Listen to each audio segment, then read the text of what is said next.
ফাতিমা রাদিয়াল্লাহু তাআলা আনহা বিশ্বনবীর কলিজার টুকরা চাচাতো ভাই আলীর সাথে বিয়ে হলো। আলী যখন প্রস্তাব দিল ফাতেমার কাছে, যে বলে, ও ফাতেমা রাজি আছো কিনা? চুপচাপ, কথা কয় না। বিশ্বনবী বুঝলেন রাজি, দুইজনকে বিয়ে পড়িয়ে দিলেন। বিয়ে পড়িয়ে দুইজনকে দাঁড় করিয়ে দিয়ে বিশ্বনবী ওযু করলেন। ওযু করার পরে সামান্য কিছু ওযুর পানি ছিল, আলীর মাথার মধ্যে ছিটিয়ে দিলেন, বরকতের পানি। ওযু করে সাইয়েদনা আলীর মাথার মধ্যে ছিটিয়ে দিলেন আর দোয়া করে দিলেন, আল্লাহ তোমাদের দুইজনকে বরকত দিয়ে দাম্পত্য জীবন শুরু করার তৌফিক দান করুক। এই ফাতেমা সব সময় পর্দায় থাকতেন, দিনের বেলা বেরোতেন না, সারাদিনে টয়লেট করতেন একবার, সেটাও করতেন রাত্রে, যাতে দিনের বেলা কেউ তারে না দেখে। কি ব্যালেন্স লাইফ!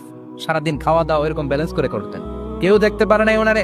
কেমন ছিল কেউই জানতো না, এমন ভাবে চলাফেরা করতো, কোনো পুরুষদের সামনে দিয়ে কখনো যেতেন না। 1 বছরের ব্যবধানে ঘরটাকে আলোকিত করে প্রথম সন্তানের জন্ম হাসান। বিশ্বনবী ফাতেমার ঘরে এসে বলতেন, আইনাল লুকা, পিচ্ছিটা কই রে? আমার হাসান কই, আমার নানা ভাই কই? আর বিশ্বনবীর আওয়াজ শুনলে হাসান এসে বিশ্বনবীর কাঁধে। এজন্য ইন্তেকালের আগে আলীকে বলে গেলেন, আলী, অল্প কয়েকজন পুরুষ নিয়ে জানাজা দিও, বেশি মানুষের কাছে আমারে নিও না। দুনিয়ার বুকে আমি লুকিয়ে লুকিয়ে চলতাম, মরার পরে লুকিয়ে লুকিয়ে আল্লাহর কাছে চলে যেতে চাই। আর আমার জানাজার খাটিয়ার উপর দিয়ে বিশাল একটা বোরকা দিয়ে দিও। এটার আরবিতে বলে নাউশ। কি বলে? এই প্রথম কোন নারী তার খাটিয়ার উপরে নাউশ ব্যবহার করেছে, জন্য এটাকে বলে সুন্নাতু ফাতিমা। ও মা, এই ফাতেমার জীবনী থেকে আপনার জন্য শিক্ষা হলো পর্দা।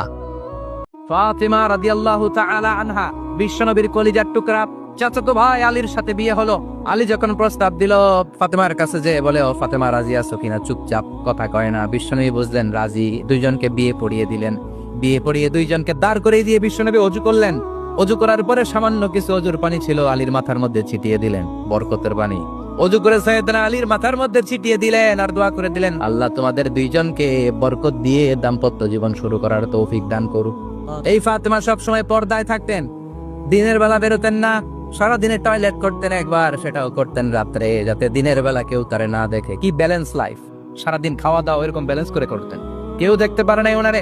কেমন ছিল কেউই জানতো না, এমন ভাবে চলাফেরা করতো, কোনো পুরুষদের সামনে দিয়ে কখনো যেতেন না। 1 বছরের ব্যবধানে ঘরটাকে আলোকিত করে প্রথম সন্তানের জন্ম হাসান। বিশ্বনবী ফাতেমার ঘরে এসে বলতেন, আইনাল লুকা, পিচ্ছিটা কই রে? আমার হাসান কই, আমার নানা ভাই কই? আর বিশ্বনবীর আওয়াজ শুনলে হাসান এসে বিশ্বনবীর কাঁধে। এজন্য ইন্তেকালের আগে আলীকে বলে গেলেন, আলী, অল্প কয়েকজন পুরুষ নিয়ে জানাজা দিও, বেশি মানুষের কাছে আমারে নিও না। দুনিয়ার বুকে আমি লুকিয়ে লুকিয়ে চলতাম, মরার পরে লুকিয়ে লুকিয়ে আল্লাহর কাছে চলে যেতে চাই।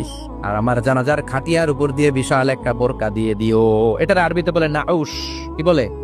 এই প্রথম কোন নারী তার খাটিয়ার উপরে নাউশ ব্যবহার করেছে, জন্য এটাকে বলে সুন্নাতু ফাতিমা। ও মা, এই ফাতেমার জীবনী থেকে আপনার জন্য শিক্ষা হলো পর্দা। ফাতিমা রাদিয়াল্লাহু তাআলা আনহা বিশ্বনবীর কলিজার টুকরা চাচাতো ভাই আলীর সাথে বিয়ে হলো। আলী যখন প্রস্তাব দিল ফাতেমার কাছে, যে বলে, ও ফাতেমা রাজি আছো কিনা? চুপচাপ, কথা কয় না। বিশ্বনবী বুঝলেন রাজি, দুইজনকে বিয়ে পড়িয়ে দিলেন। বিয়ে পড়িয়ে দুইজনকে দাঁড় করিয়ে দিয়ে বিশ্বনবী ওযু করলেন। ওযু করার পরে সামান্য কিছু ওযুর পানি ছিল, আলীর মাথার মধ্যে ছিটিয়ে দিলেন, বরকতের পানি। ওযু করে সাইয়েদনা আলীর মাথার মধ্যে ছিটিয়ে দিলেন আর দোয়া করে দিলেন, আল্লাহ তোমাদের দুইজনকে বরকত দিয়ে দাম্পত্য জীবন শুরু করার তৌফিক দান করুক।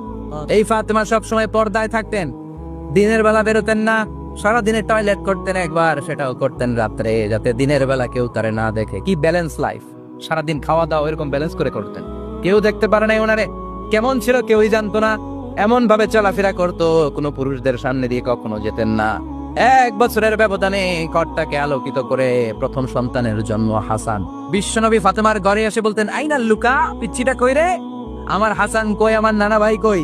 আর বিশ্বনবীর আওয়াজ শুনলে হাসান এসে বিশ্বনবীর কাঁধে।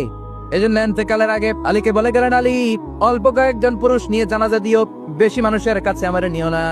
দুনিয়ার বুকে আমি লুকিয়ে লুকিয়ে চলতাম, মরার পরে লুকিয়ে লুকিয়ে আল্লাহর কাছে চলে যেতে চাই। আর আমার জানাজার খাটিয়ার উপর দিয়ে বিশাল একটা বোরকা দিয়ে দিও। এটার আরবিতে বলে নাউশ। কি বলে? এই প্রথম কোন নারী তার খাটিয়ার উপরে নাউশ ব্যবহার করেছে, জন্য এটাকে বলে সুন্নাতু ফাতিমা।